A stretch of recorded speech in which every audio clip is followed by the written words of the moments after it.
es justamente, eh, vamos a hablar del protocolo de actuación en casos de abuso y de violencia.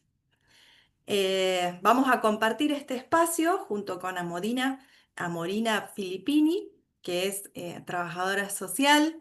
En lo personal, yo soy Marisa Morabac, como dice ahí, y quiero ante todo agradecer en principio a las autoridades de Asiera por brindarnos este espacio, esta posibilidad de estar junto a ustedes, de poder compartir.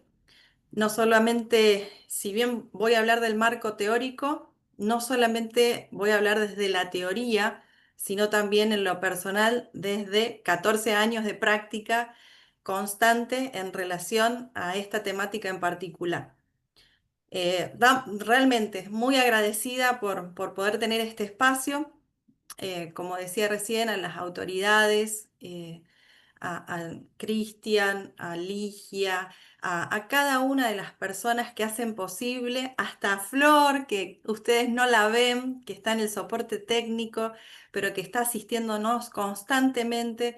Realmente cada uno de nosotros es importante. Y como somos importantes de este lado, también es importante cada uno de ustedes que está presto y presta a tomar esta capacitación. Lo que vamos a hacer en el día de hoy es, en lo personal me voy a presentar un poquito y vamos a comenzar, porque me imagino que tienen muchas ganas de escuchar, de aprender, eh, de conocer estas situaciones estas problemáticas que si bien no son agradables, es necesario que las conozcamos para que podamos realizar actos que realmente impliquen una transformación en nuestra sociedad, en nuestro aquí, en nuestro ahora, en nuestro presente, en nuestras familias, en los lugares donde trabajamos, en los lugares donde servimos. Y es importante que realmente puedan invertir este tiempo y se los agradezco de todo corazón. Sé que vi mates, vi agüitas dando vuelta y me encanta que así sea porque en realidad en lo personal lo tomo como un espacio de charla en el uno a uno. Aunque somos muchos, igualmente es así como me siento. Bueno, en lo personal quiero contarles quién soy. Yo soy Marisa Morabac, soy abogada de profesión, especialista en derecho de familia. Me dedico al área de mediación prejudicial en lo civil, comercial y familia. Soy parte de la comisión directiva de la Fundación Dios es Amor de la ciudad de Rosario, provincia de Santa Fe. Soy la directora en forma constante, hace ya 14 años, del programa Crisálida, con el cual trabajamos en prevención de abuso sexual infantil, tanto en Argentina como en distintas partes de otros continentes. Dentro del continente africano hemos llegado en forma constante desde el 2012 a la fecha con prevención de abuso en Guinea-Bissau y a partir del año 2016 en Marruecos. Y el año pasado comenzamos también a servir con la virtualidad que nos lo permite en un país llamado Holanda, con personas que a su vez son misioneros que están en aquel lugar y que tienen cuestiones que resolver, problemáticas vinculadas con abuso en sus países de origen relacionados con Centroamérica. Así que realmente es un poquito de todo en relación a la diversidad de países, de contextos, de culturas y de situaciones. Pero más allá de eso, al día de la fecha seguimos aprendiendo y lamentablemente nos siguen sorprendiendo estas situaciones vinculadas con abuso porque es como que se van emprolijando, se van modernizando, van mutando, pero hay algunas cuestiones que son básicas y es justamente de lo que vamos a hablar en el día de hoy. acá podemos ver en el marco conceptual, que es específicamente de lo que vamos a hablar hoy. El marco conceptual es precisamente como yo voy a usar muchas imágenes alusivas para que ustedes puedan pensarlo, relacionarlo y guardarlo en su mente. ¿En qué sentido? El marco conceptual es como la base de una casa. Es decir, necesitamos acomodar el terreno y establecer los pilotes, establecer la base para poder a posteriori, con las clases que van a venir, seguir hablando de la temática. Yo en lo personal suelo hacer representaciones en mi mente, no sé si les sirve, pero sí les puedo decir que el marco temático es como si estuviéramos frente a una obra de arte. Esta obra de arte está establecido por un marco que es el límite, es aquello que establece dónde empieza y cuándo termina un- una imagen en particular, una obra de arte en particular. Y dentro de esa obra, dentro de ese marco, se encuentran precisamente los conceptos, este marco conceptual. ¿Qué serían los conceptos? Figurativamente serían aquellas imágenes que se presentan ante nuestra vista. Estas imágenes tienen, no solamente son colores, sino que también son formas que establecen qué es cada cosa que estamos viendo. Eh, por eso, cuando hablamos de marco conceptual, estamos hablando de una estructura, justamente técnicamente hablando, de ideas que nos permiten comprender y aprender aquello que vamos a compartir con precisión. Tal vez no vamos a tener gran desarrollo, aunque creo que sí, pero sí vamos a tener conceptos cortos, claros y precisos, porque son las herramientas que nosotros nos vamos a valer a lo largo del recorrido de todas las reuniones de capacitación que tengamos y también, por supuesto, a la hora de apropiarnos de este conocimiento y de poder aplicarlo, porque en realidad para eso estamos. Bien, partimos, como vemos en la proyección, del marco conceptual. Acá tenemos, vamos a ir relacionándonos a través de varias preguntas. Vamos a hacer preguntas que vamos a encontrar respuestas todos juntos. Eh, continuamos con la siguiente imagen. Vamos a hablar hoy del abuso sexual infantil. Antes de establecer el concepto de abuso sexual, quiero que pensemos juntos en aquello que necesitamos saber. Tenemos dos temáticas particulares, la cuestión vinculada con el abuso sexual y la cuestión vinculada con la violencia de género, la violencia intrafamiliar. La consigna está en poder saber para qué necesitamos aprender estos conceptos, para qué nos va a servir. Y precisamente el hecho de poder incorporar estos conceptos nos va a ayudar a poder prevenir. Prevenir en primer lugar, podemos ejecutar varias acciones, no solamente las de prevención. En principio, tenemos tres niveles de prevención: prevención primaria, prevención secundaria y prevención terciaria. A su vez, también tenemos prevención integral. ¿De qué hablamos cuando estamos hablando de esto en particular? Cuando hablamos de prevención primaria, nos estamos refiriendo a poder anticipar un daño o una lesión, en este caso concreto, a una persona en particular. A esa instancia o a ese nivel queremos llegar todos, porque justamente no queremos evitar que nuestros niños, niñas y adolescentes sufran. No obstante, en ocasiones, por diversas circunstancias, parece ser que llegamos tarde. No sé si les ha pasado en algún momento o en alguna circunstancia y decimos, uy, el abuso ya ocurrió, ya no tenemos nada más que hacer. Y en realidad quiero que ustedes tengan presente que sí tenemos mucho que hacer en prevención, no solamente en lo que hace a la intervención. ¿Y a qué me refiero con esto? Si bien cuando nosotros nos encontramos con una persona que ha sido afectada por el abuso sexual infantil dentro de la niñez, dentro de la pubertad o dentro de la adolescencia, eh, decimos, hay cosas que ya se produjeron, se produjo un daño, se produjo una lesión, ¿cómo podemos seguir hablando de prevención? Bien, podemos seguir hablando de prevención porque vamos a tener que actuar en una doble vía. En una vía que es la del acompañamiento, justamente para poder restaurar todo lo dañado, todo lo herido, en distintos aspectos de la vida, espíritu, alma y cuerpo, porque así es como se produce la afectación.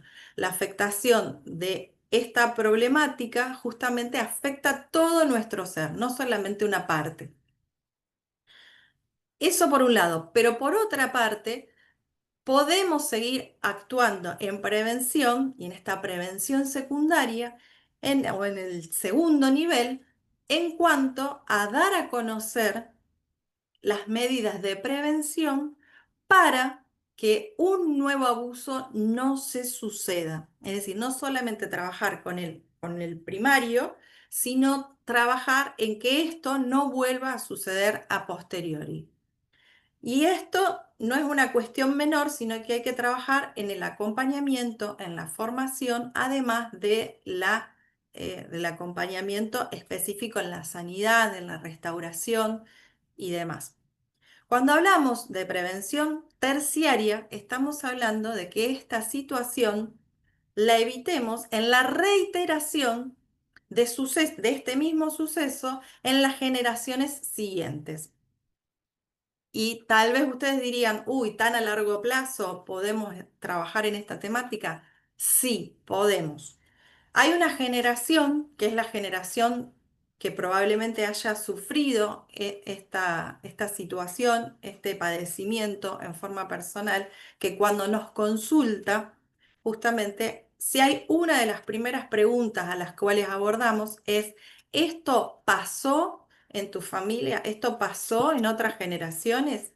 Y les puedo asegurar que las respuestas son muy frecuentes en cuanto a la constancia. Entonces, hay una generación que es una generación de punto de quiebre, lo denominamos. ¿Por qué? Porque a partir de esa generación, que es la que nos consulta, es con la cual comenzamos a trabajar específicamente para que esto no se suceda a las generaciones posteriores.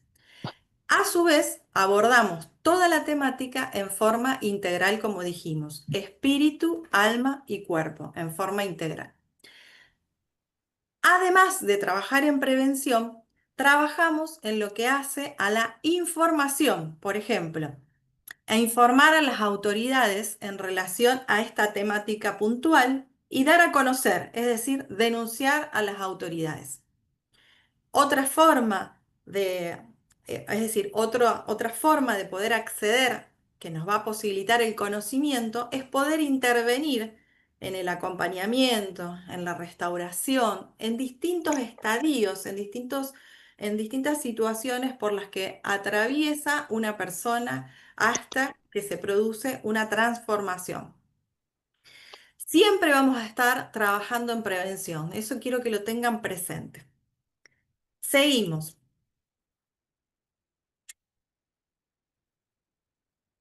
Recuerden, vamos a trabajar todo lo que es conceptos. Entonces, tenemos que definir bien qué es un abuso sexual infantil. Esta definición es la más simple que tenemos a la mano y esto es lo que más quiero que ustedes recuerden. Vamos a agregar algún contenido mayor, que es: el abuso es aquel que se produce al involucrar a un niño, una niña o un adolescente en una actividad sexual adulta que no comprende y para la cual no está preparado.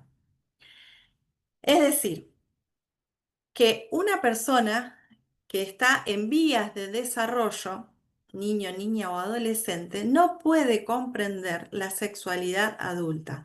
Es decir, la sexualidad es parte de la vida de todo ser humano desde la concepción hasta el día de nuestro fallecimiento.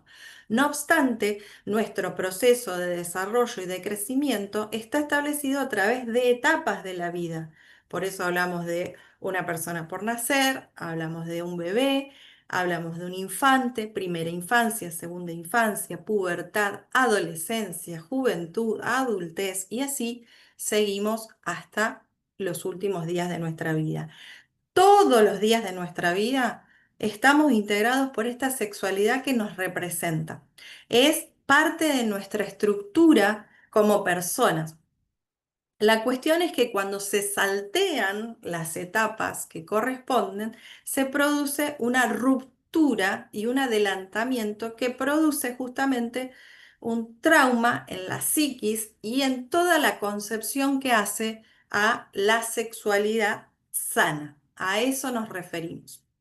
Cuando hablamos de que un niño, una niña, un adolescente no está preparado para esta situación, esto tenemos que tener en claro que más allá de que la criatura o el adolescente no se niegue a esta relación con este otro, no quiere decir que está prestando su consentimiento, porque hay toda una estrategia, todo un modus operandi, justamente un entramado para que la persona inocente llegue a esta situación sin violencia. Llegue, digamos, como con un aparente consentimiento que no es tal porque su capacidad intelectual y formativa no se lo permite. Seguimos. Muchas veces nos preguntan quiénes son las víctimas y nos piden que hagamos una descripción de características personales. Bueno, les digo una cosa. No hay características personales de las víctimas. Y vamos a establecer la palabra víctima. Víctima es toda persona que sufre un daño o una lesión, eh, particularmente respecto a su sexualidad, en este tema que estamos trabajando. Las personas vulnerables no tienen rasgos específicos, por ejemplo, son retraídos, son chiquitos, son, no sé, algo en particular. Son personas inocentes que creen lo que se les dice, que tienen un desarrollo evolutivo de su razonamiento y de su persona en relación a lo concreto. Estamos hablando de niños pequeños, ustedes lo podrán ver aquí en las imágenes. Entonces, por ejemplo, si alguien le dice, te voy a cortar las piernas, ellos realmente, te voy a retar y te voy a cortar las piernas para que no corras más, ellos realmente creen que esto va a acontecer. ¿Por qué? Porque su capacidad de razonamiento no puede proyectarse en la abstracción. Por eso es que las personas, a medida que vamos creciendo, nos encontramos en un proceso gradual de desarrollo. Y por eso son vulnerables en este sentido porque necesitan siempre de un otro. Necesitan los niños de una mamá que los aloje en el seno materno desde la concepción. Necesitan a partir de su nacimiento que alguien los asista, que alguien los cuide, que alguien los proteja, que alguien les enseñe. Entonces podemos ver que cuando hablamos de vulnerables, también hablamos de un alto riesgo en lo que pueden sufrir si las personas que tienen que cuidarlo no cumplen con ese deber. Entonces, quiero que les quede claro, las personas vulnerables, las víctimas, son personas inocentes, no tienen ningún otro rasgo ni de la personalidad, ni patológicos, ni mucho menos. Cuando callan, callan por miedo y sienten una culpa que no les pertenece. Es decir, en toda situación de abuso se produce una simetría de poder, de relación, de conocimiento, aún de tamaño, en donde la persona que abusa de ellas, es decir, llamémoslo en este momento agresor o agresora, es aquella persona que le transfiere la culpa, le transfiere la responsabilidad porque opera a través de un juego, de un secreto, de una seducción que hace imposible que la criatura se resista ante esta situación. Seguimos. Bien, tenemos que tener muy en claro quién puede ser el agresor. Y como ustedes podrán ver en la imagen, me pareció la imagen más representativa, que como ustedes verán, es un lobo disfrazado de oveja. Y es realmente así, es un depredador humano que explota, que victimiza y se aprovecha justamente de la vulnerabilidad o de la inocencia de los otros. Esta persona tiene rasgos, no puedo hablar de un perfil, pero sí de rasgos que lo caracterizan o la caracterizan. Acá no hablamos de una cuestión de género, sino de agresor o agresora. Las estadísticas dicen sí que hay mayor cantidad de hombres en porcentaje que son agresores, pero lamentablemente las mujeres tampoco se quedan atrás, entonces tenemos que, si hay algo que yo siempre les enseño, les enseñamos en Crisálida a, a los niños, es a tener los ojitos en amarillo. ¿En qué sentido los ojitos en amarillo? Es como el semáforo. El amarillo nos indica atención. Entonces nosotros no vamos a estar buscando fantasmas por todos lados, ni agresores por todos lados, pero sí vamos a estar atentos a través de estos conceptos que vamos a poder tener en claro, son aquellos que nos van a reportar cierta claridad cuando nos encontramos frente a situaciones que cuando nosotros estamos anticipados las podemos detectar. Tenemos que agudizar nuestra visión. Eh, bien. ¿Qué les puedo decir con respecto a quién puede ser el agresor? En forma personal les digo que es una persona de la cual nosotros jamás podríamos pensar mal y es más, podríamos poner las manos al fuego por esa persona. Es la que aparentemente cuida y protege a las personas necesitadas que pueden ser niños, pero también quiero incorporar la figura de las personas con discapacidad. ¿Por qué? Porque se aprovecha justamente de esa minusvalía, de esa vulnerabilidad para poder cumplir con su finalidad. Hay características personales, sí, rasgos, que quiero resaltarlos en relación a las características que tiene el agresor. En principio dijimos que es un enemigo oculto, es una persona cercana, es decir, de relación, puede ser un familiar, un amigo, un papá, mamá de un compañerito de jardín, de la escuela, puede ser un vecino, vecina, puede ser una persona de relación constante, puede ser un profesor, puede ser alguien que enseñe arte, puede ser alguien que enseñe deporte, puede ser un líder religioso. Eh, es decir, está tan encubierto que es muy difícil discernir, por eso es que tenemos que agudizar mucho la mirada, eh, las características personales. No es que seamos desconfiados de todos, pero sí tenemos que tener la mirada atenta. Una de las características también que tiene un agresor es que no utiliza la fuerza.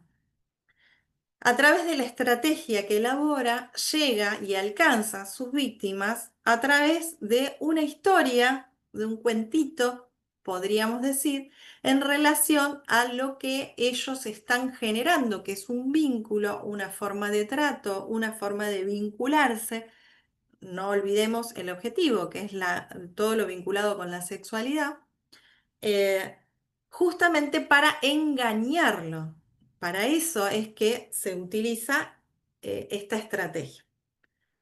Esta persona carece de empatía. ¿Qué quiere decir esto? Que no puede ponerse en el lugar de la otra persona. ¿Por qué? Porque la persona los inocentes, los vulnerables. Me van a escuchar poco hablar de víctima y después les voy a contar por qué.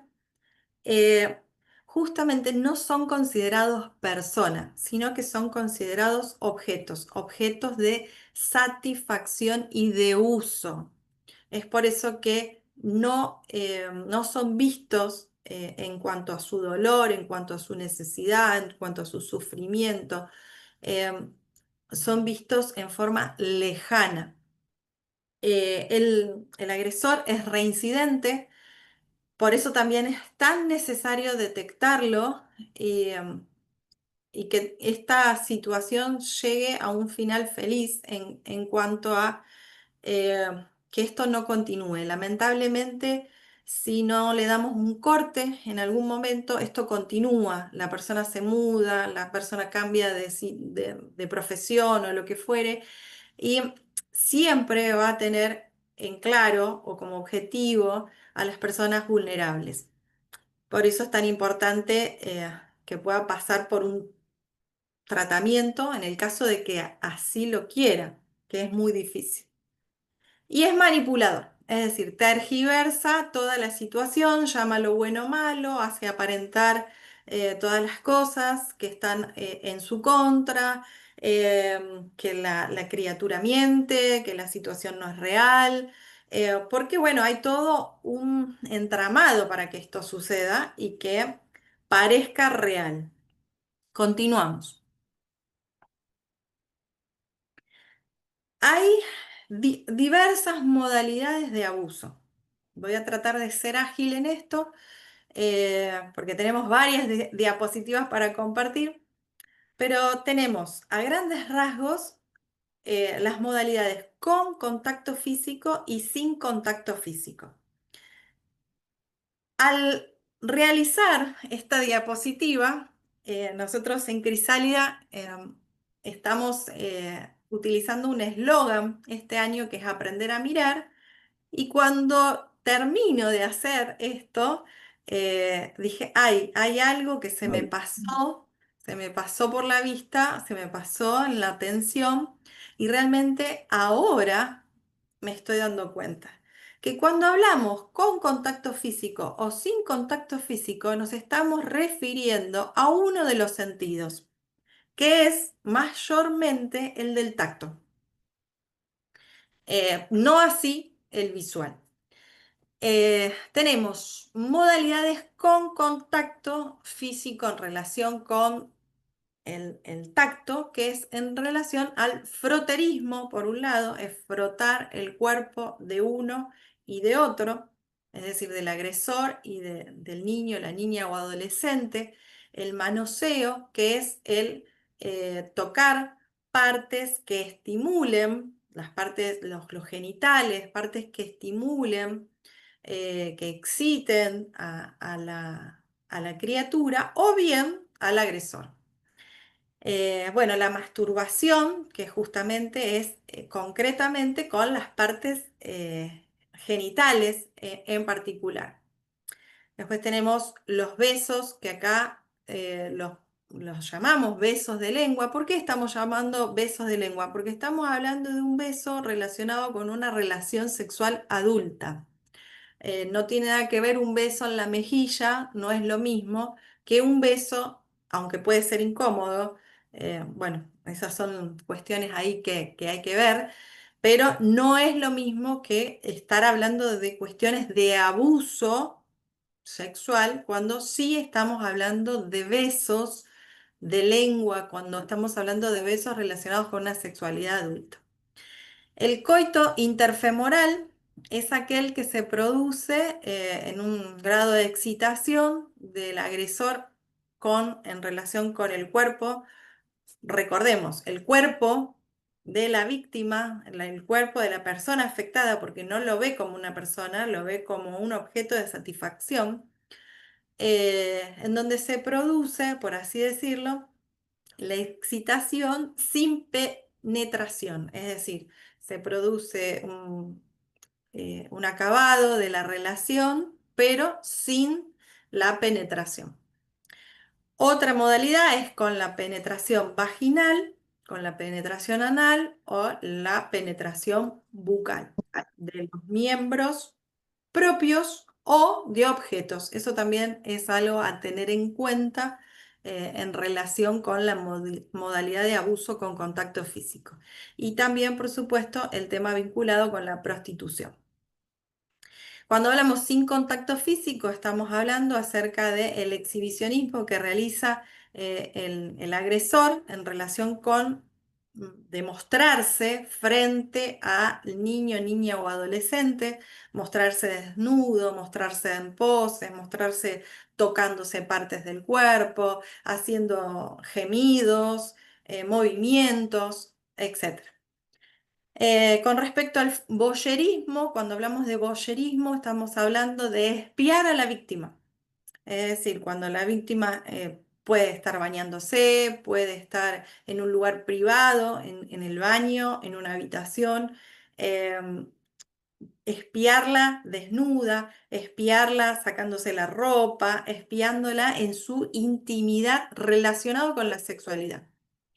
Cuando hablamos de abuso verbal y o psicológico, estamos hablando acerca de eh, inmiscuirse en la sexualidad de la criatura en relación a, por ejemplo, las partes de su cuerpo, tanto sea resaltándolas como algo destacado o hablando mal respecto de ella, como así también todo lo que hace al abuso verbal, es decir, a cuestiones vinculadas a dichos relacionados con, por ejemplo, decirle a una criatura que va a ser una, entre comillas, no voy a usar ninguna palabra inapropiada, pero decir, por ejemplo, vas a ser una prostituta igual que tu mamá, o tu tía, o tu abuela, o lo que fuere.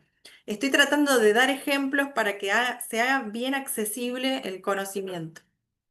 Eh, Hablamos de pornografía cuando justamente a través de fotos o de videos se filma a la persona o se fotografía a la víctima en relación con su cuerpo desnudo, con poses, con cuestiones vinculadas justamente a la sexualidad adulta. Y grooming está en el medio porque comienza siendo una modalidad virtual eh, que habitualmente en otro tiempo era a través de Facebook, ahora puede ser a través de Instagram o de otras redes sociales en donde el agresor usa una identidad falsa para contactarse con la víctima, que va a ser un menor. Hablamos de menor como persona que tiene, es decir, como lo que está catalogado en la ley, persona menor de 18 años de edad. Eh, bueno, y de esta forma justamente hablamos que el grooming se da a través de una relación de contacto fraudulento, engañoso, que lo que se pretende hacer es intercambiar fotos, o sea, primero es una forma amistosa, después intercambiar fotos y demás, hasta llegar al encuentro, un encuentro personal en el cual lo que se procura es justamente tener una relación sexual en ocasiones forzosas. La cuestión es que, bueno, cómo se da, se da a través de todo un entramado. Sigamos. Bueno, este tipo de afectación, ¿cuál es la afectación? Y sinceramente, yo quisiera que cada uno de ustedes pueda tomar dimensión. Nosotros que trabajamos en relación a los acompañamientos, eh, realmente vemos las consecuencias que son muy grandes. Eh, Constituye el abuso sexual un tipo de violencia, un tipo de violencia que impacta todas las dimensiones de la integralidad de la persona. ¿Por qué integralidad? Porque estamos hablando de que afecta la, la- la parte física, afecta la parte psíquica, afecta la parte moral y afecta la parte espiritual. Porque viene justamente el abuso a generar un choque, una ruptura apertura a lo que hace una sexualidad sana, de desarrollo, de crecimiento gradual y paulatino, en relación a lo físico, en relación a su razonamiento, en relación a lo emocional, a lo que puede elegir, a lo que no. Entonces, este tipo justamente de intromisión hace que impacte en todo el ser de la persona. Por ejemplo, cuando hablamos de moral, estamos hablando de aquello que está bien y que está mal. A través de este entramado, de este ardid, de este engaño que se genera, justamente lo que procura el agresor es que esto no se vea como algo malo, sino que justamente se vea como algo habitual. Es más, hay personas que han dicho, es la forma que tengo de amarte, es la forma que tenemos de relacionarnos. Y para un hijo, para una hija en relación con un padre, con un tío, con un abuelo, de escaso desarrollo intelectual, no puede comprender que haya otra forma hasta que esto no lo compare, hasta que no vaya creciendo y hasta que esto no lo compare con otras formas de vida. A veces son las únicas formas que tienen cuando son pequeños. Entonces es difícil que puedan discernir qué está bien y qué está mal. Eh, Cuando hablamos de esta afectación, hablamos que es una afectación que por un lado es un delito, es decir, está mal visto desde todo punto de vista, está mal visto socialmente y por eso hay una persecución, justamente porque viola la integridad del sujeto. Y, por supuesto, estamos hablando de pecado también. Afecta la intimidad, afecta la intimidad, afecta la privacidad, porque se produce una intromisión a la esfera privada, a la esfera íntima. Hay esferas que son reservadas para cada uno de nosotros y los niños también, por supuesto, a medida que van creciendo, van teniendo cada vez más su esfera de intimidad. Y esto debe ser preservado, pero la afectación lo que hace es romper esa intimidad, romper esa privacidad, que provoca a su vez daños en la salud, daños en el desarrollo, daños en la salud y sobre todo quiero aclarar que no es solamente en la salud física, sino también en la salud mental. Es decir, hay una afectación a todo el aparato psíquico. Hay una afectación también desde lo físico, ya que todo aquello que no se habla con la boca, se habla a través del cuerpo, y el cuerpo se expresa a través de las enfermedades, a través de enfermedades concretas o a través de enfermedades psicosomáticas. Sabe que lo tiene que hacer siempre, decirlo. Eh, a su vez, continúo, a su vez afecta la integridad de la persona y la dignidad. ¿Por qué hablamos de dignidad? Porque cada una de las personas valemos por ser personas y como personas merecemos respeto y el respeto es transgredido en cuestiones de abuso. Sigamos. Tenemos que tener en claro, dijimos que víctima es aquella persona que sufre una lesión, un daño.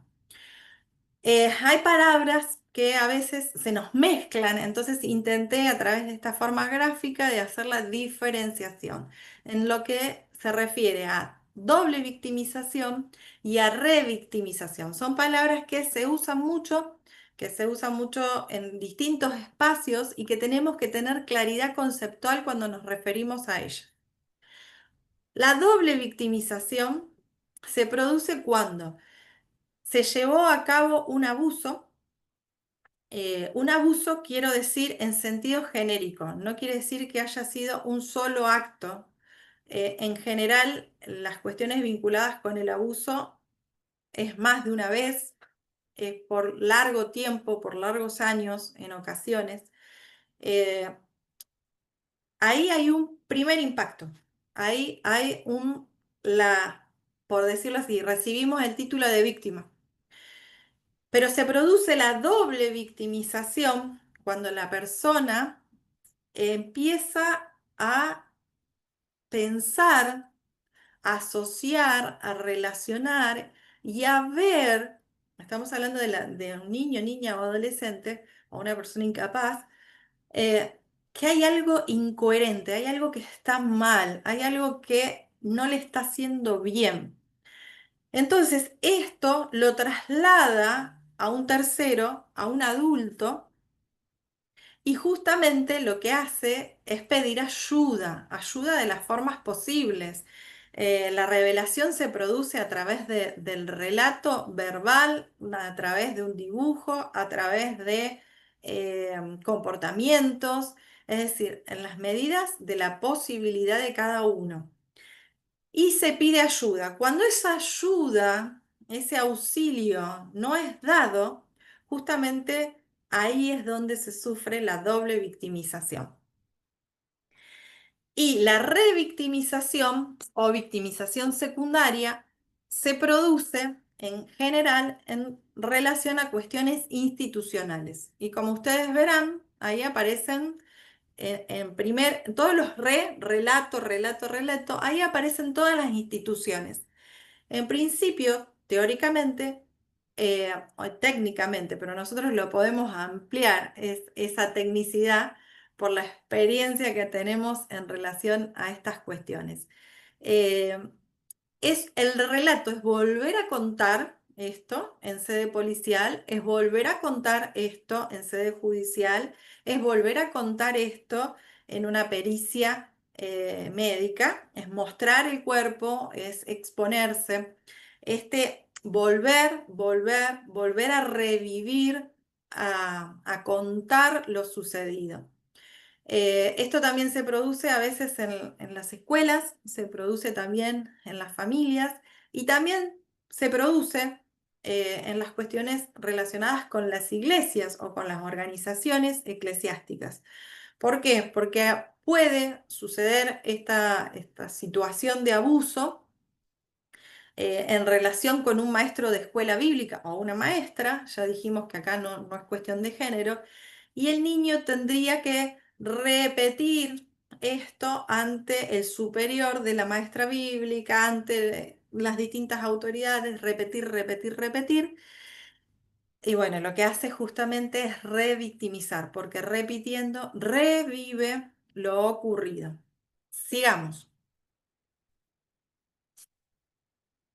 Voy como muy rápido porque me corre el reloj, perdonen. Miren, hay una bomba que está por estallar. Eh, ¿Cómo se produce el abuso?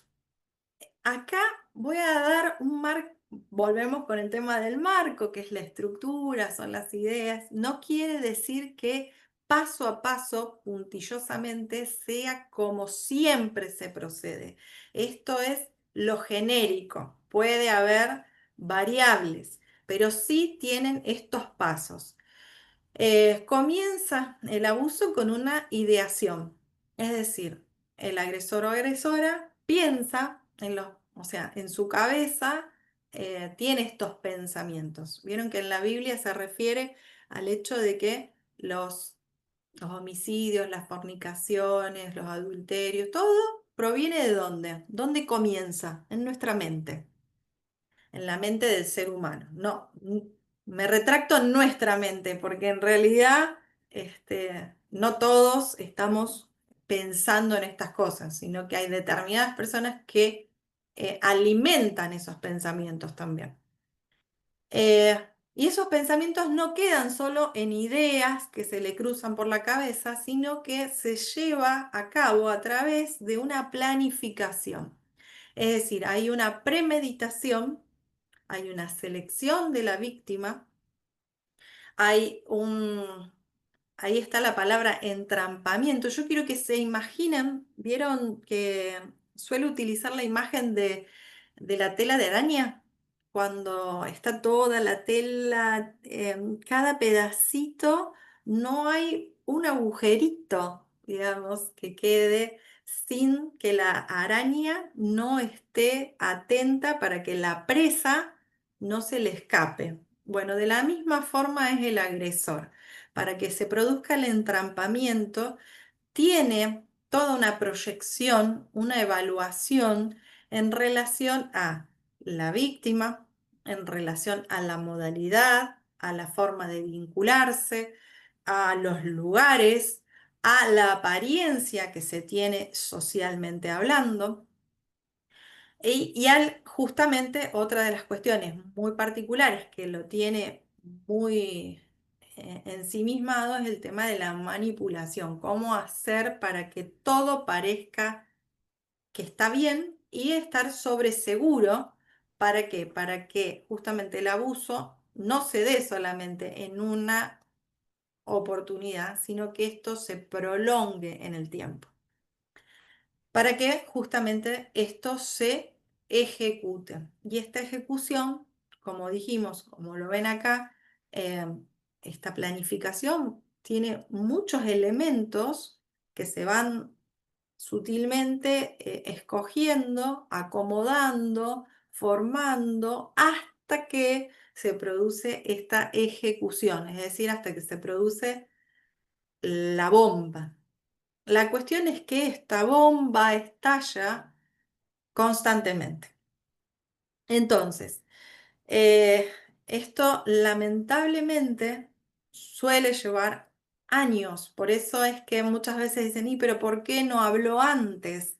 En algunas ocasiones la persona que ha sido afectada sí habló antes, a lo mejor no habló en forma audible, pero sí habló, pidió ayuda, se mostró, tuvo indicadores. La cuestión es que no hubo quien lo escuche o quien lo ayude o quien lo vea. Entonces esto se dio en el tiempo. Sigamos. Necesitamos estos conceptos claros, son pocos, son precisos, pero son los que nos van a ayudar a ir andando en el camino. Si nosotros podemos apropiarnos de estos conceptos que hemos ido desarrollando en relación a qué es el abuso, cuáles son las modalidades, quiénes son las víctimas, quiénes son los agresores, cómo se produce, eso va a ayudarnos a detectar, a tener los ojos bien abiertos y poder no buscar fantasmas, pero sí estar atentos. ¿Para qué? Para poder intervenir en prevención primaria, en prevención secundaria, en prevención terciaria, para poder intervenir bloqueando justamente la reiteración o la intención que se lleve a una ejecución de este acto. Nosotros, como cuerpo de Cristo, tenemos que tener activos los anticuerpos. Entonces necesitamos conocer fehacientemente esto para poder articularlo sin miedo y necesitamos entrenarnos, necesitamos ahondar en esta temática. Seguimos. Acá hay una pregunta clave. ¿Quiénes somos? Eh, Nuestro lugar de identidad es el que va a marcar nuestro accionar. Acá justamente hay un quiénes somos en un pie que intenta ser una figura que refleje la persona de Jesús. Y del otro lado estamos nosotros, sus instrumentos, que tenemos que estar en sintonía con esta sexualidad creada por Dios, con esta protección en relación a los desfavorecidos, a los vulnerables. Si ustedes, un minuto solamente me refiero a esta pregunta de quiénes somos, la Biblia nos dice que somos hijos de Dios. Somos creados a imagen y semejanza de Dios. Somos santos, llamados a ser santos. Somos templo del Espíritu Santo. Somos luz en el mundo. Somos sal en la tierra. Somos miembros del cuerpo de Cristo. Somos herederos de la promesa. Somos vasija en las manos de nuestro alfarero. Somos estos instrumentos de Dios. Y tenemos un mandato que es ser la voz de los que no tienen voz. Los vulnerables no tienen voz, no tienen posibilidades de defenderse si nosotros, los adultos, no ocupamos el lugar que nos corresponde. Pero para poder ocupar el lugar que nos corresponde necesitamos saber quiénes somos y dónde estamos. y qué tenemos que hacer, hacia dónde vamos.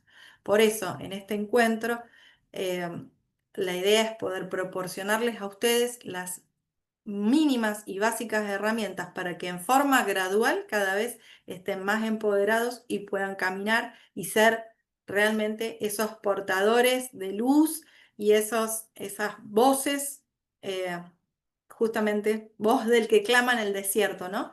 Que podamos cada uno de nosotros ser la ayuda y el socorro de carne y hueso que nuestros niños, niñas y adolescentes necesitan. Bien, muchísimas gracias. La siguiente, por estar del otro lado, por la paciencia. Estamos en contacto, estoy al servicio de ustedes, somos parte de un cuerpo y seguramente quedaron muchas cosas por decir, seguramente hay muchas preguntas, quisiera responderlas, pero bueno, el tiempo hace que no se pueda, pero sí estoy disponible, estamos disponibles para poder asistirlos, ayudarlos, acompañarlos a través de las preguntas que puedan remitir a Ciera, que después a su vez ellos nos remiten a nosotros y les damos a todos una devolución. Tenemos que Muchísimas estar en este tiempo. Así que muchísimas, muchísimas gracias por este tiempo. De parte de Ligia, que también hoy no pudo estar, y del CCM, queremos agradecerles a todos los que se han conectado en esta noche. Realmente estamos felices porque cada capacitación hay más de 500 conectados. Así que esto está siendo un éxito. Esto significa que la iglesia está presente, que nos queremos involucrar, que queremos ser parte, y eso es sumamente importante. Queremos agradecer también a todo lo que es la mesa de Asiera, a nuestro presidente, porque nos permite, ¿no?, estar trabajando en equipo. Ahí Marisa decía, somos una red, estamos trabajando juntos. Es la única manera de poder hacer frente a todas las cosas que están viniendo en este tiempo. Así que te animo a que cada vez que haya una capacitación estés presente, y ella dijo recién, estamos para responder preguntas. Entonces, si algo te quedó en la duda, si algo no quedó, bueno, ponelo en el chat, porque yo creo que Mari se va a quedar un rato más, ella puede ir sí. tomando nota, pero también va a ir a esto a Sierra y lo vamos a devolver. Pero no queremos robarle tiempo a nuestra segunda expositora de la noche. Ella es Amorina Filippini. Es mamá, miren, acá tengo porque Ligia me mandó todo, ¿no? Es mamá de Elizabeth y de Jeremías, es esposa de Marcelo, ella es de la Iglesia Evangélica Bautista de Campana, es diaconisa, está encargada del Ministerio de Amor en Acción y es parte de la red de acompañamiento a la mujer. IFAR forma parte también de la Coalición Argentina de Mujeres, que están ahí las poderosas. Es técnica en seguridad y trabajo social. Así que le damos la bienvenida en esta tarde a Morina. Así que, Morina, tu tiempo en el aire. Hola, ¿qué tal, Gali? Bueno, muchísimas gracias. Gracias por la oportunidad de poder compartir, eh, más que desde el conocimiento teórico, la experiencia, ¿no?, que hemos podido desarrollar en el acompañamiento de circunstancias que nos hemos ido encontrando, ¿no? Como seguramente cada uno de los que está acá nos hemos encontrado con cosas que pasan, con situaciones que nos cuentan, que nos enteramos o que vemos o también vivimos y de repente no sabemos qué hacer.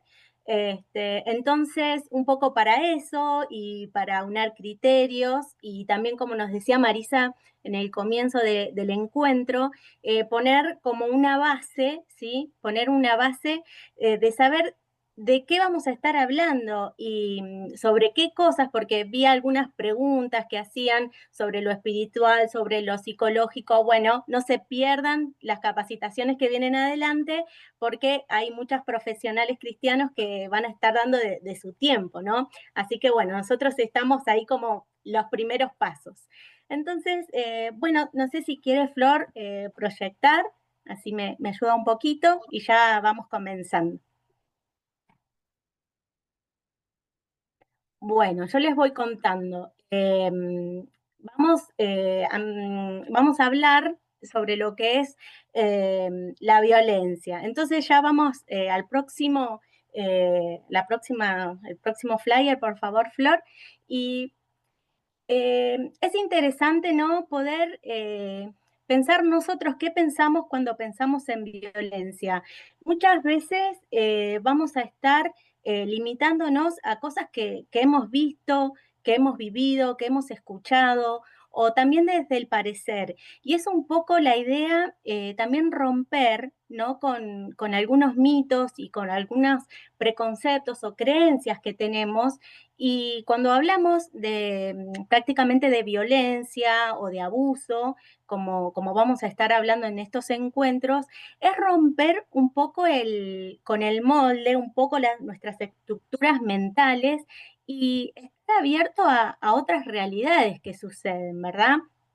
Y así poder aprender y poder acompañar y desarrollar e implementar esta compasión, ¿verdad? Que a través del Espíritu Santo podemos sentir en los acompañamientos. Entonces, es importante hablar de violencia.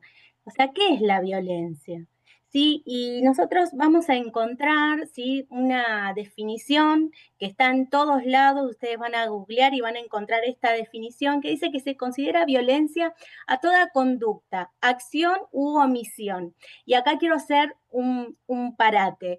Eh, Cuando dice conducta, acción u omisión, sí podemos pensar en el versículo que nos dice que el que sabe hacer lo bueno y no lo hace le es pecado. Entonces, ahí podemos encontrar qué es la omisión. Y entonces la conducta, nuestra conducta, la conducta del ser humano va a estar definida por las cosas que hacemos y también por aquellas que no hacemos, ¿verdad? Sí, va a estar relacionada a toda conducta que de manera directa o indirecta, tanto en el ámbito público como en el privado, esté relacionada a una relación desigual de poder.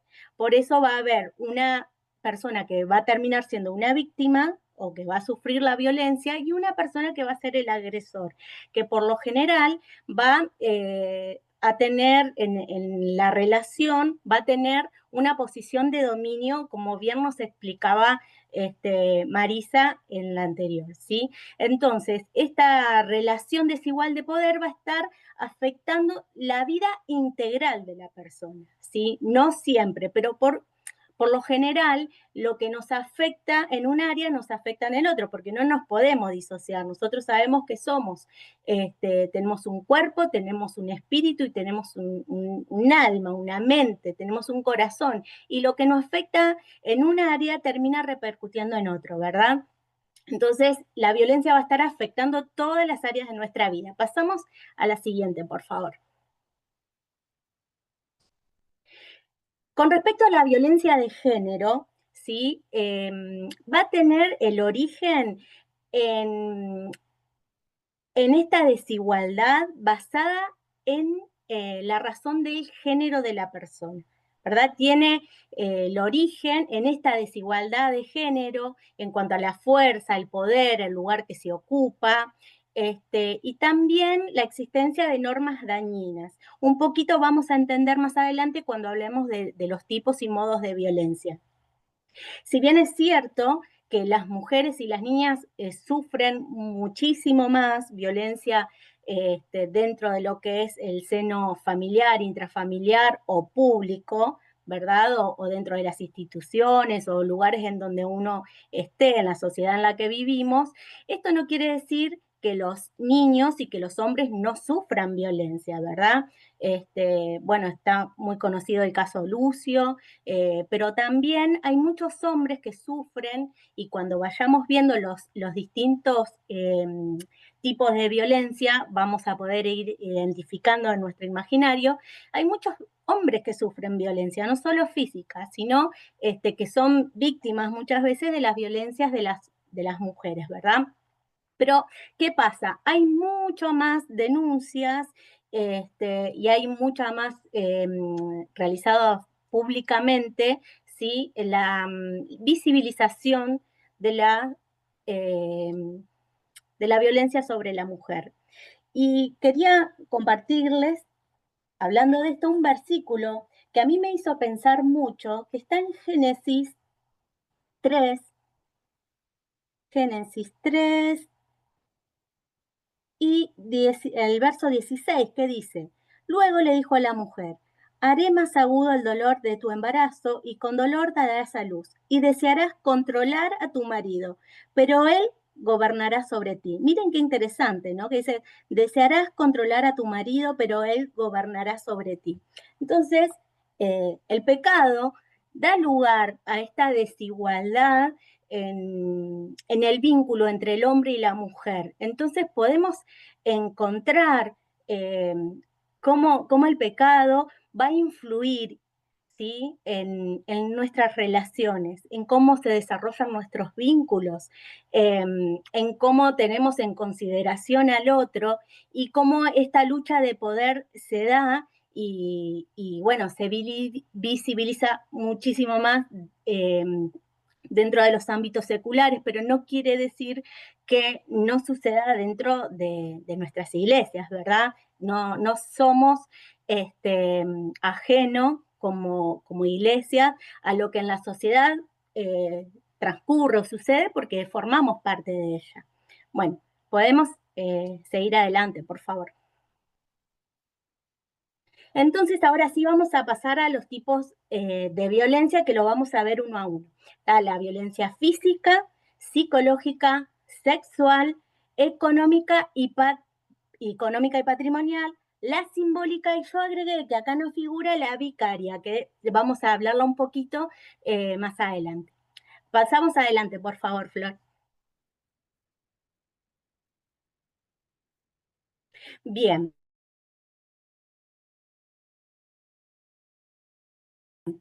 La violencia de la mujer produciendo dolor, daño o riesgo de producirlo y cualquier otra forma de maltrato o agresión que afecte su integridad física. Acá donde dice mujer, podemos poner, pensemos en mujer, barra hombre, barra niño, ¿verdad? Y elegí estas imágenes porque fíjense que uno físicamente, la mujer en este caso, víctima de violencia, eh, va a tratar de frenar esta situación, pero ante el dominio y la fuerza física mayor del hombre, se ve imposibilitada de defenderse. Si podemos ver e imaginar esta situación, ella trata de ocultarse, de esconderse, de utilizar sus manos para alejar al agresor, pero la verdad se encuentra dentro de una relación y en una situación en donde no puede salir de él. Y bueno, es una de las formas más, más brutales de lo que es la manifestación de la violencia. Y por otro lado, tenemos al niño que presencia muchas veces los golpes o los gritos, o a veces las personas que resuelven o se vinculan a través de la violencia creen que los niños no son afectados.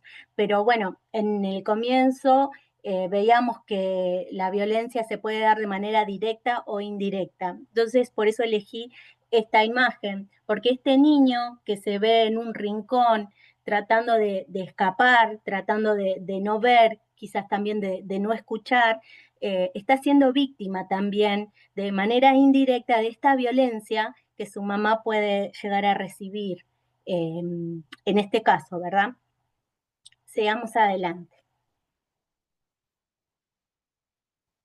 La violencia psicológica es aquella que daña emocionalmente y con el transcurso, o sea, así es como nos explicaba Marisa respecto al abuso, no es que va a suceder una sola vez, sino que se da de forma reiterada, ¿verdad? Y va a estar afectando lo que es su autoestima, va a perjudicar y perturbar el desarrollo pleno de la persona.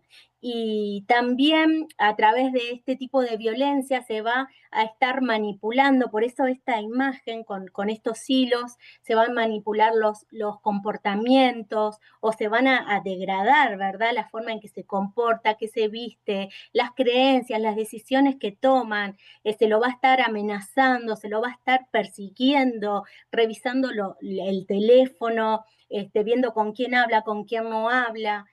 Se le van a prohibir ciertas cosas, se le va a humillar, ¿no? En conversaciones quizás con compañeros, con amigos, con familia, se la humilla a la persona, se la degrada, se la deshonra, se desacredita. Lo que dice siempre se le va a estar tratando como de ridiculizar, no se le da lugar a poder expresarse, eh, y se la aísla, ¿verdad? Como última instancia.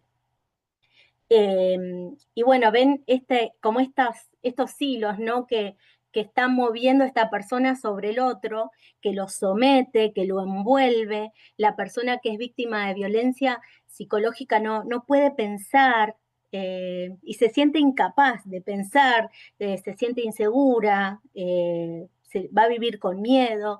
Y también, por el otro lado, vemos acá un niño que es señalado, ¿verdad? Y, y cómo nosotros nos movemos con nuestros niños, cómo nos expresamos, cómo los corregimos, cómo llamamos su atención, o también cómo exaltamos, ¿no? Su conducta. Esto tiene que ver con la identidad del niño, porque en la forma en que nosotros nos relacionamos con él, como padres, como maestros, como tíos, como abuelos, es la forma en que él va a sentir que lo definimos. Y también él puede llegar a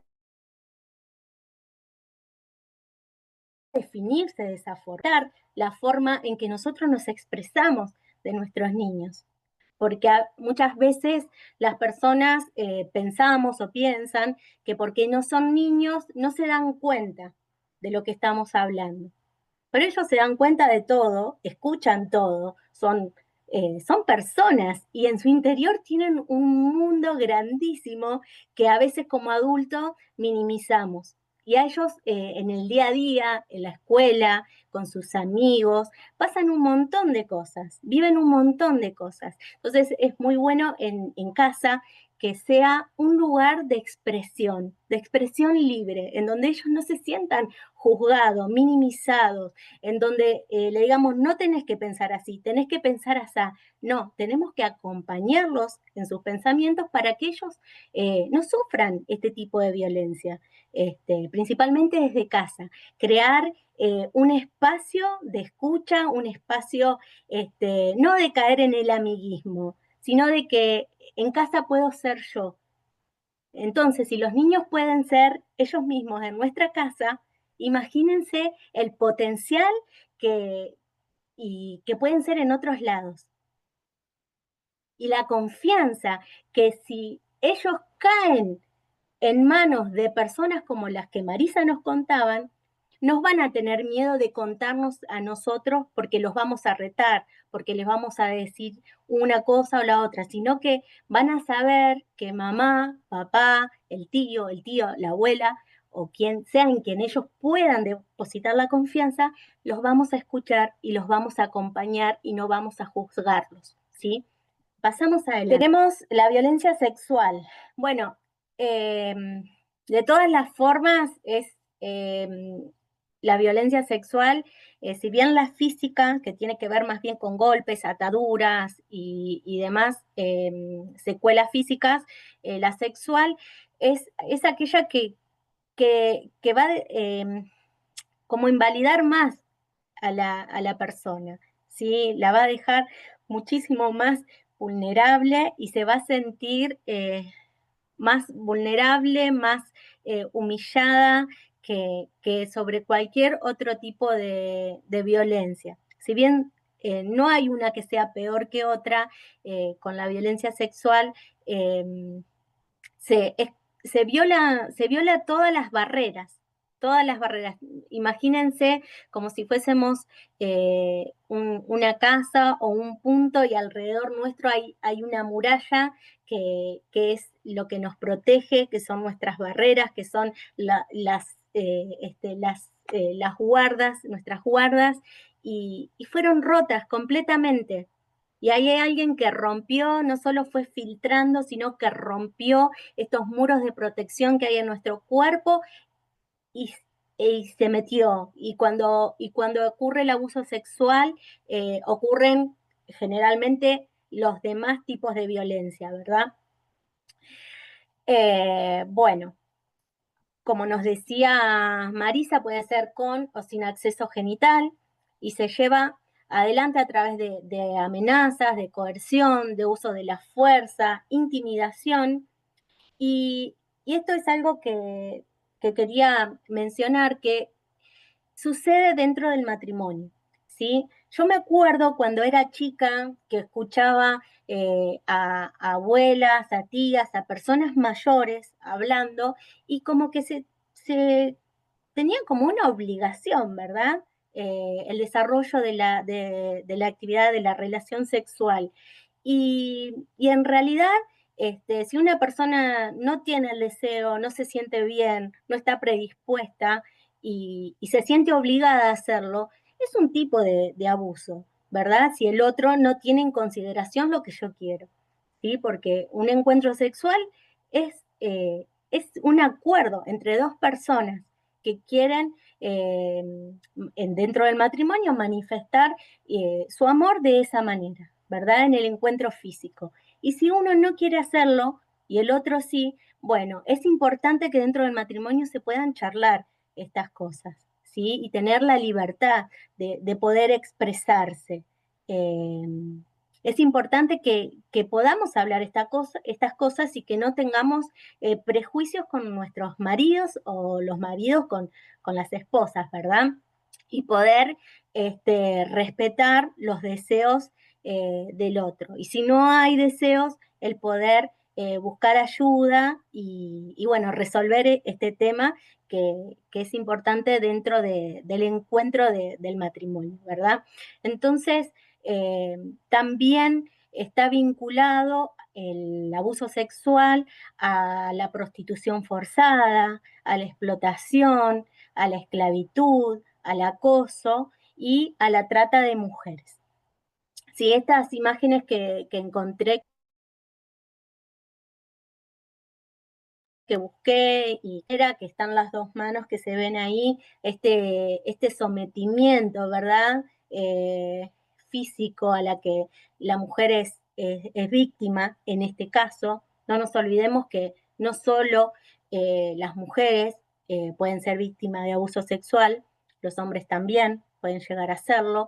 Y por el otro lado, la mujer con esta venda, ¿verdad? Con su boca tapada y como nos decía Mari, eh, son personas que cuando son víctimas de violencia no pueden hablar, ¿sí? Y muchas veces estos son mitos, que creemos que no hablan porque les gusta, que no hablan porque aprueban la conducta y en realidad se encuentran, me encanta esta expresión que ella utiliza, que es el entrampamiento, porque se encuentran dentro de una trampa, hay una cárcel y dentro de esa cárcel se encuentran amordazadas, maniatadas, aunque vos las veas hechas una pinturita y sonrientes, en realidad por dentro podemos ver una persona con sus ojos cerrados, con su boca tapada y que no puede expresarse, ¿sí?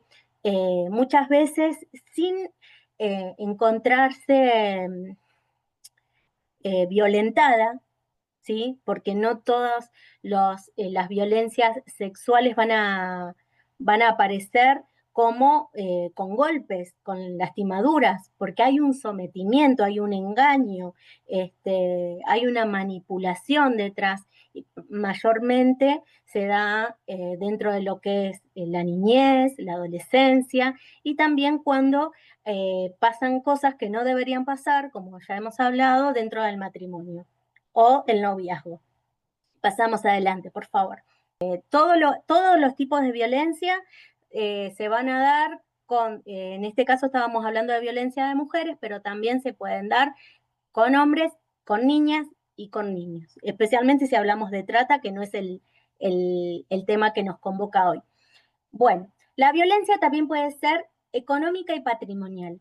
No quise poner la definición, y muchas veces he escuchado que se limita a la cuota alimentaria, ¿no? Cuando el papá no le paga la cuota alimentaria a la mamá, esa es la violencia económica y patrimonial. Y en realidad va mucho más allá, ¿sí? Ese es un tipo en los que se expresa. Pero, por ejemplo, el manipular lo que es el dinero, ¿sí? Cuando la persona cobra, aunar en la cuenta, por ejemplo, mi marido y yo, nosotros tenemos una sola cuenta y cuando ingresa dinero, ingresa todo ahí. Pero si él, por ejemplo, no me dejara ver qué dinero hay, si él no me dejara utilizar el dinero, si yo no tuviese la capacidad de decidir sobre o hablar o poder opinar sobre en qué vamos a utilizar ese dinero, eso sería una violencia económica. Prohibirle trabajar tanto al hombre como a la mujer es violencia económica y patrimonial. ¿Sí? Condicionar los gastos, por ejemplo. Bueno, mira, sí, te podés comprar el saco que te gustó, pero yo quiero tal o cual cosa. ¿Sí? Y por lo general seguramente no vaya a estar dentro del gusto de la otra persona, ¿no? Sino que va a tratar de manipularlo a través de esta propuesta. Negarse a pagar los gastos esenciales, por ejemplo, te dejo de pagar el teléfono porque, no sé, está enojada, entonces no te pago más el teléfono, usa el mío. ¿Y para qué querés el teléfono? Usa el mío y compartimos los dos y tenemos un solo teléfono. Pudiendo hacerlo, ¿verdad? Es distinto si, bueno, pasamos una situación económica y, bueno, nos vamos a tener que arreglar con un teléfono. Eso es otra cosa, ¿sí? Siempre pensemos en que hay una persona que tiene una autoridad y un poder y que está mal obrando sobre otro, ¿verdad? Que está en una condición de vulnerabilidad. Prohibir tomar decisiones en la economía del hogar, desde qué vamos a comer hasta las cortinas que quiero poner en la casa. No va a tener opción, va a ser todo como la persona que está haciendo este ejercicio de la violencia va a decidir. Obligar a la pareja a rendir cuentas. Hoy no puedo comprarme ni un lápiz de labio porque mi marido me mata. O sea, no está bien eso. Dañar los bienes o las pertenencias, ¿sí? Agarrar, no sé, la esposa, romperle la remera que más le gusta y que quiere usar porque se enojó y se la rompe, se la tira a la basura. Romperle una cartera, el esposo a la esposa, romper este tipo de bienes, ¿verdad? O de pertenencias, para que, no sé, causarle un dolor, ¿verdad? Porque se enojó, entonces, bueno, no le pega, pero le rompe algo. No está bueno, eso es un tipo de violencia. Ocultar documentos personales, por ejemplo, no sé, los documentos de los chicos, los documentos de la casa, los documentos del auto, tener cosas ocultas para que si quiere hacer algo, tiene que depender de mí, ¿verdad? No sé, por ejemplo, disponer de bienes de la pareja sin su consentimiento. Entonces, no sé, vuelvo con el celular porque es lo que tengo acá más cerca y lo veo. Necesito plata, voy y le vendo su celular. Y bueno, y lo tuve que vender. Entonces, algo que es del otro no toma en cuenta tus decisiones, tus pensamientos, qué querés, qué no querés, sino que va a disponer de las cosas como quiera. Y si te gusta bien, y si no te gusta también, porque en casa mando yo. Esto por lo general se da del hombre hacia la mujer. No quiere decir que no sea al revés, ¿eh? No quiere decir que la mujer no condicione al marido con ciertas cosas, porque sí, también pasa y pasa mucho. Pero ¿qué sucede? que también los hombres están acostumbrados a no decir las cosas, a no poner en blanco qué es lo que pasa, ¿no? No quiero decir que pase más de una forma o de la otra, sino que, bueno, hay cosas que tenemos que empezar a perder las costumbres, los mitos y poder hablarlas, ¿sí? Pasamos adelante.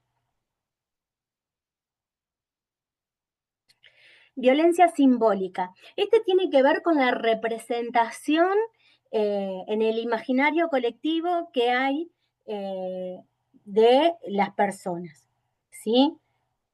El trabajo de la mujer, qué es para la mujer y qué es para el hombre. No, porque si el hombre lava, plancha, cocina o se queda en casa al cuidado de los chicos, no está bien visto. O la mujer tiene que dedicarse a todas esas cosas y no puede desarrollar una vida laboral fuera de la casa, ¿sí? Tiene que ver un poco de eso y también con lo que se piensa sobre la mujer en el imaginario, ¿verdad? Que tiene que tener un cuerpo de tal o cual forma, que tiene que hablar de tal o cual manera, qué representaciones hay de la mujer, la cosificación de la mujer como objeto y también del hombre, ¿verdad? Porque hay cosas que se exhiben más de la mujer, pero no quiere decir que dentro del género masculino no sucedan, ¿verdad? Como es la cosificación, como es la exposición de los cuerpos y demás, ¿verdad? Y todo se naturaliza, todo está bien, y no hay cuestionamientos de por qué pensamos lo que pensamos o por qué creemos lo que creemos, por qué pensamos que la mujer tiene que ser de tal o cual manera y el hombre no, o sea, hoy ya no se da tanto porque por lo general hay cosas que se han ido ablandando dentro de lo que es la dinámica social. Antes no íbamos a ver un hombre quizás, o poco se vería un hombre cambiándole los pañales a un bebé. Hoy se ve muchísimo más. Pero bueno, va por estos lados y principalmente con lo sexual, ¿verdad? Sigamos adelante, por favor. Bueno, y acá lo que es la violencia vicaria, todos los tipos de violencia que vimos están contemplados mucho más de la mujer, que es la ley 26791 que habla sobre, no, esa es la del femicidio. Bueno, está la ley que se me perdió el numerito por acá, que es la de violencia de género, que están contemplados todos los que son los tipos y los modos de violencia, ¿verdad? La vicaria está en un proyecto de ley acá en Argentina. Hay distintas organizaciones e instituciones que lo han presentado para que figure dentro de la ley. Pero todavía no. Sí está en países como España o México. En realidad, la vicaria está muy relacionada con la que veíamos recién, que tiene que ver con un poco con la simbólica y también un poco con la patrimonial y económica. Pero ¿cuándo sucede esta violencia vicaria? Sucede cuando ya, por lo general, se va a hablar del hombre, no puede ejercer una violencia directa a la mujer, sino que va a ser de forma indirecta. ¿Cómo? Amenazando principalmente a los hijos, sometiendo a los hijos a distintas situaciones y también a personas allegadas, familiares, amigos e incluso a las mascotas, ¿verdad? Y por supuesto va a estar impactando dentro de todos los otros tipos de violencia que vimos. Por ejemplo, sería amenazarla con quitarle los hijos, o la mujer amenazar al hombre con quitarle los hijos si no hace lo que está dentro de su deseo, amenazar con matar o matar a las mascotas, interrumpir los tratamientos médicos de los niños, ¿sí? Cuando vieron que cuando hay una separación, un tiempo está con el papá, un tiempo con la mamá, bueno, cuando está con uno o con el otro, se interrumpe de forma arbitraria y voluntariamente el tratamiento médico. Se utilizan los momentos ¿sí? de recogida de los niños por la casa para insultar, amenazar, humillar en forma pública o hablar mal de uno del otro delante de los niños, ¿verdad? Y la idea de esta violencia, que si bien ocurre de manera indirecta y ya ha sido contemplada dentro de los otros tipos de violencia, es un poco visibilizar lo que ocurre cuando ya las personas no están en contacto permanente, pero aún así sigue habiendo un sometimiento de uno sobre otro, ¿verdad?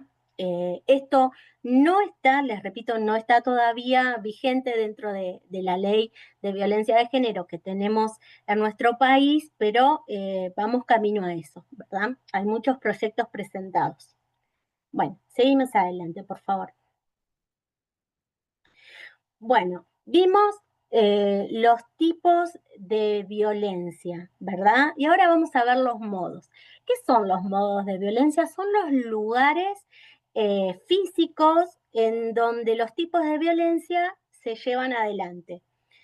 Tenemos el intrafamiliar o la violencia doméstica, ¿sí? Que, bueno, es dentro del vínculo familiar, que se da principalmente en el matrimonio, pero también puede ser con padres, con madres, con abuelos, con tíos, con abuelos, y por eso se lleva al ámbito doméstico, ¿verdad? Que tiene que ver en el lugar en donde las personas viven habitualmente y tienen la convivencia con otras personas. La institucional, que está relacionada principalmente con instituciones del orden público, donde se pueden dar distintos tipos de violencia, de abusos, y por lo general se dan,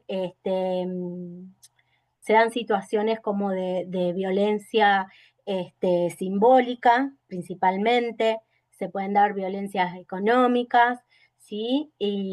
O se puede vulnerar, ¿sí? El derecho a, no sé, opinar, a decidir qué hacer, entonces te maltratan dentro de la institución, ¿sí? Y bueno, esto se da en estos ámbitos y está contemplada las instituciones estatales, ¿verdad? Laboral, la violencia laboral, todo lo que se dé en el ámbito del trabajo, contra la libertad reproductiva, que tiene que ver con la no validación de los deseos de la mujer respecto a por ejemplo, a la planificación, con respecto a los deseos, ¿sí? de que ella tenga o no tenga, de seguir adelante, por ejemplo, con un embarazo, ¿sí? Con esta opinión no es que estoy validando, por supuesto, lo que es el aborto, sino que muchas veces se le induce a la persona y se la manipula para que el profesional que la está atendiendo haga lo que el profesional cree que tiene que hacer, ¿sí? Y no se le entiende en cuenta sus deseos, ¿verdad? También muchas veces ha sucedido que personas que están en condiciones de vulnerabilidad económica principalmente tienen hijos y se han encontrado con que se han hecho ciertas intervenciones quirúrgicas en ellos que no tenían deseos y bueno, hoy ya no suceden tanto de estas cosas, pero sí han sucedido, ¿verdad? Lo que es la violencia médica, el maltrato de los médicos, el no administrar un tratamiento, el ser, ¿cómo lo puedo explicar? Administrar un tratamiento que no se le explica al paciente debidamente qué puede implicar ese tratamiento, qué consecuencias puede traer. Todo esto es violencia médica, el no darle la atención que necesitan, no priorizar sus derechos, su salud y quizás poner antes de la salud de la persona, sino lo que es la institución médica, ¿verdad? Y la mediática, que va a tener que ver con los medios masivos de comunicación, la televisión, las redes sociales y bueno, Facebook, Instagram, Snapchat, TikTok, todo. Y la tele, la radio, todos estos son los ámbitos, ¿sí? En donde se puede llegar a ver la violencia, ¿verdad? Seguimos adelante, por favor. Vamos a hablar un poquito de lo que es la violencia doméstica familiar o intrafamiliar, ¿sí? Se da, y lo vamos a estar hablando porque es generalmente con la que nos vamos a encontrar. No quiere decir que no nos encontremos con lo otro, porque de hecho pasan en el cotidiano muchos de ellos, pero esto es lo que más nos vamos a encontrar para estar acompañando, ¿sí? La familia es el primer vínculo social en donde nos vamos a desarrollar, ¿sí? Donde el niño se va a encontrar y va a desarrollar sus primeros vínculos sociales. Entonces, por eso muchas veces, cómo nos vinculamos en casa, qué representación hay en casa, cómo la forma en que nos hablamos, nos miramos, nos decimos, se va a repetir afuera, ¿verdad? Entonces, eh, muchas veces pensamos también en las familias solo como mamá, papá, pero en realidad tiene que ver con aquellos con los cuales vivimos, ¿sí? Hoy no está más, digamos, como que es la familia nuclear, mamá, papá, los hermanos y nadie más, sino que nos encontramos con que hay familias que tienen lo que son los lazos extendidos y hay una convivencia, ¿sí? De lazos extendidos dentro de la casa y también por afinidad, el tío, el padrino, el abuelo, el amigo, y que los consideran parte de la familia, ¿sí? Al matrimonio, uniones de hecho, ¿sí? Las personas que están en parejas pero que no se han casado, las parejas y el noviazgo. Y acá hay algo claro, las familias ensambladas. Hoy no hay un solo tipo de familia, tenemos infinidades de tipos de familia. Y es importante poder hablar de la violencia en el noviazgo. Es importante hablar y generar, como decíamos al principio, este ámbito de escucha, ¿sí? Porque muchas veces está de moda, ¿no? Dentro de los chicos, ponerse de novio. Pero es importante hablar de estas cosas desde niños, ¿no? Para que uno se pone de novio, ¿verdad? Y saber que lo que nosotros somos como padres o los cuidadores primarios o principales del niño es lo que va a reflejar en su inconsciente también, qué es lo que tiene que buscar, porque en definitiva, hasta que se encuentra con otras realidades, nosotros somos lo que está bien. Y si, por ejemplo, yo fuese una persona violenta y para con mi hijo, manipuladora y demás, va a pensar que ese tipo de persona es lo que está bien. Y después se ocurren este tipo de violencia dentro de lo que es el noviazgo. No es que no ocurre, ocurre y ocurre muchísimo. Nos encontramos un montón de situaciones de adolescentes y jóvenes que se ponen de novios y que son víctimas de violencia, de manipulaciones, de decir si me dejas, tal o cual cosa, o comienza a haber acosos. Entonces es importante que la identidad de nuestros hijos esté bien fortalecida, principalmente, ¿no? Dentro del seno del hogar y bueno, que tengan en casa un lugar de seguridad y de confianza. Seguimos adelante.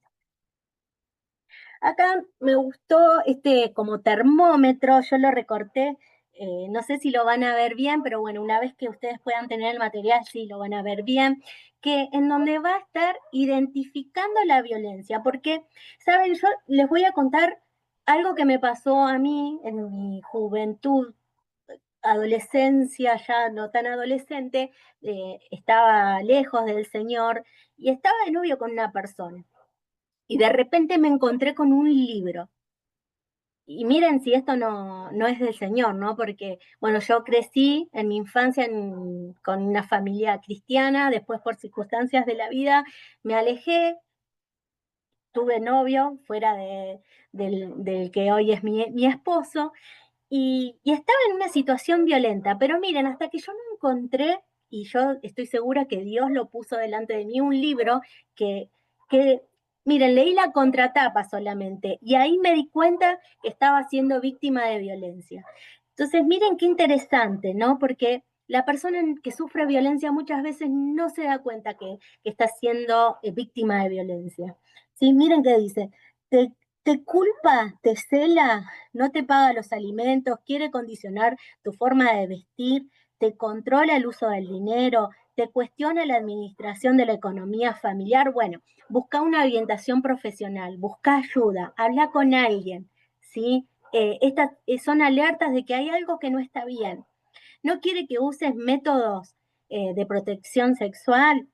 Esto se puede dar dentro del matrimonio también, porque dentro del matrimonio tenemos que planificar qué tipo de familia queremos, cuántos queremos ser, porque está bien, los hijos son una bendición, pero también tenemos que saber que tenemos que sostenerlos, ¿verdad? Entonces es válido poder planificar. Eh, ¿Te hace problemas? Si querés salir, si querés ir al gimnasio, si querés ir a tomar un té, un café con una amiga, ir a visitar a tu mamá, a tu papá, ¿te ridiculiza frente a otros? ¿Te intimida? Revisa tu celular o tus redes sociales y si no lo haces, porque algo estás escondiendo. Bueno, ahí hay que estar alertas, no está bueno, porque tenemos que tener nuestra privacidad y eso no nos convierte en malas personas, ¿verdad? No permite que te relaciones con otras personas, no quiere que trabajes. Esto es, digamos, no una persona que cuida, no vayas a trabajar, sino que vos querés ir a trabajar porque te hace bien, porque te gusta, y no te deja. Y te sentís mal, te sentís preso de eso. Te chantajea con tus hijos, te ofende, te insulta, te descalifica, te amenaza con quitarte un dinero, lo que sea. Bueno, ahí hay que tomar una distancia.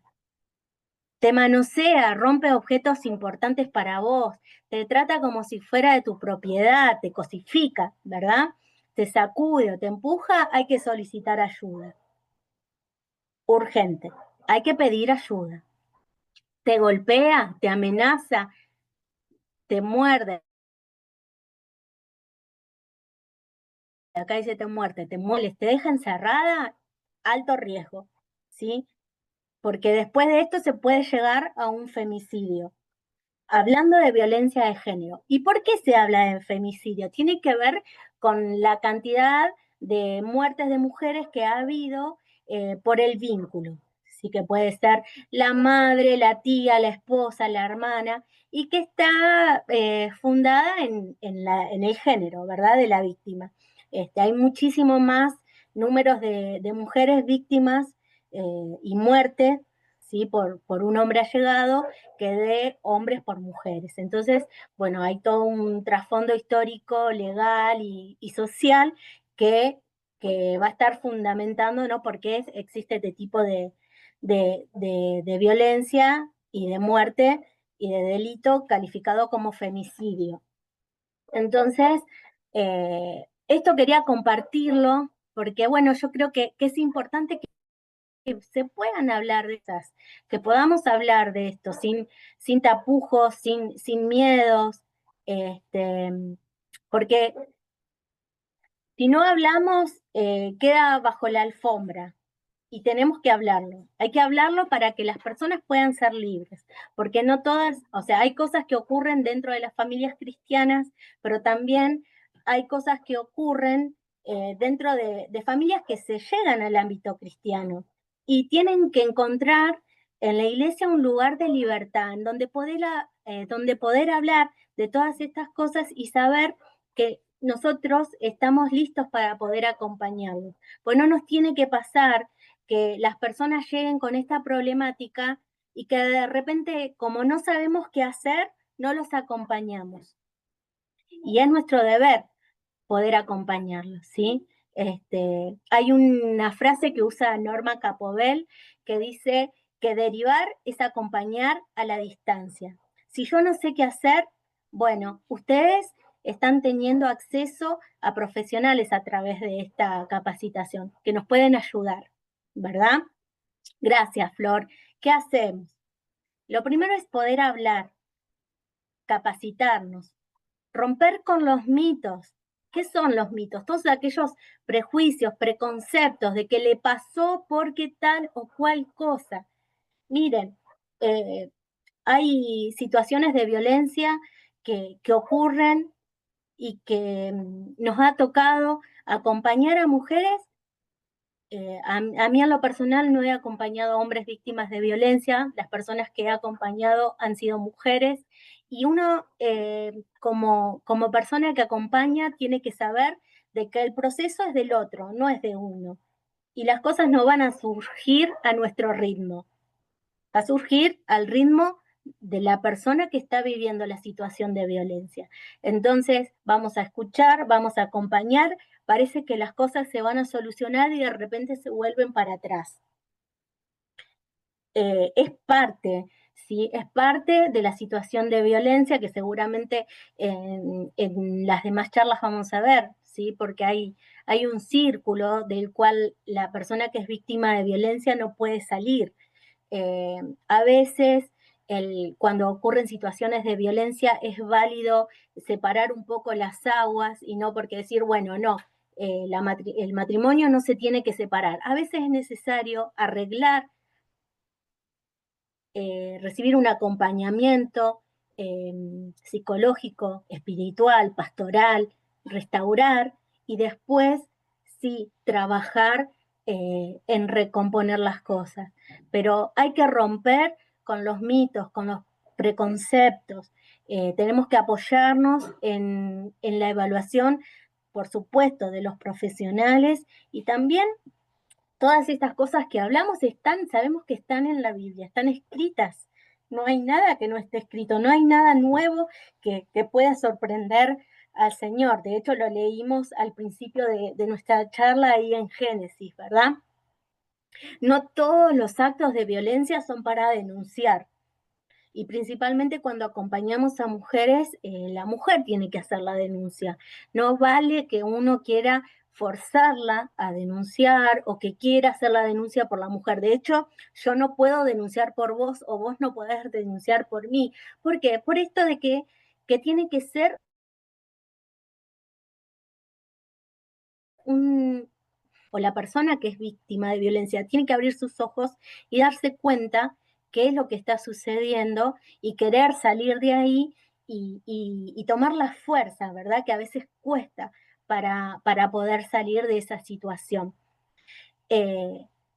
Y por eso acompañar, yo puse ese estar presentes. ¿Sí? Acompañar es estar presentes, que la otra persona sepa que vamos a estar incondicionalmente, no decir, bueno, vos no querés salir de esta situación, bueno, arreglate porque yo ya hice todo lo que tenía que hacer. En realidad nosotros tenemos más que nada ser oído y bueno, y saber que si tenemos competencias profesionales, si tenemos los que son pastores o son referentes espirituales de la persona, hacer el acompañamiento como cada uno tenga las capacidades de hacer y saber que cada proceso es particular, pero que también tenemos limitaciones, ¿verdad? Y de decir, bueno, yo hasta acá sé que puedo acompañar, hasta acá sé y después se me quemaron los papeles. Bueno, por eso es importantísimo abrirnos y trabajar en red. Trabajar en red quiere decir estar conectados con otros, de decir, mira, me pasa tal o cual situación, ¿qué puedo hacer? ¿Con quién puedo consultar? ¿Qué hago o qué no hago? Porque muchas veces hay cosas que no tenemos que hacer. Pero bueno, para eso es importante estas capacitaciones que los aliento a que las tomen, a que las puedan hacer, a que compartan con otros, porque es muy importante que en la iglesia sepamos cómo afrontar y cómo enfrentar estas situaciones de abuso y de violencia. Y por último, quería compartir este versículo que me encanta, dice, el Señor está cerca para salvar a los que tienen el corazón hecho pedazos y han perdido la esperanza. ¿Y el Señor cómo está cerca? Está cerca a través nuestro. Nosotros, como iglesia, somos ojos, somos manos, somos brazos para abrazar, somos lo que somos para acompañar, para confortar, para ayudar, para escuchar. eh, Tenemos nuestros ojos para observar qué es lo que pasa, ¿sí? No hacer ojos ciegos, no hacer oídos sordos, no, porque muchas veces esto desde el ámbito de la familia no me meto, no, hay cosas, como veíamos al principio, que tenemos que hacer, porque bueno, una vez que el velo es quitado de nuestros ojos y tenemos entendimiento, y el que sabe hacer lo bueno y no lo hace, le es pecado. Entonces, seamos no cómplices, sino que acompañemos en amor y seamos los brazos extendidos del Señor para estos quebrantados. Muchas gracias, muchas, pero muchas gracias, Amorina. Realmente las charlas de hoy fueron más que interesantes. Estoy recibiendo mensajitos de algunos de los que están conectados y me están felicitando por las expositoras. Así que se los hago también a ustedes presentes para que lo tengan en cuenta. Excelente. Oramos, gracias te damos, Señor, por este día, gracias te damos por este tiempo donde Asiera nos permite, Señor, capacitarnos. Y qué hermoso, Señor, tener estas mujeres poderosas como las que hoy pudieron exponer, sabiendo de que lo dieron todo, como les dije, y Señor, que somos una red para seguir construyendo, Señor, una iglesia activa y presente en esta sociedad que tanto nos necesita. Te pedimos que todo esto que las chicas pudieron dar pueda ser de bendición para cada corazón, para cada vida, para cada lugar, Señor, donde se están preparando y donde están trabajando con mujeres, con niños, con hombres, porque como decíamos, la violencia, el abuso, el maltrato no diferencia el sexo, no diferencia el estrato social, sino que es algo que nos abarca a todos y por eso es que tenemos que estar tan ocupados en ser voz y poder hablar de estos temas y preparar, Señor, para prevenir. Te damos gracias por tu amor, te damos gracias por este tiempo. En el nombre de Jesús, amén y amén.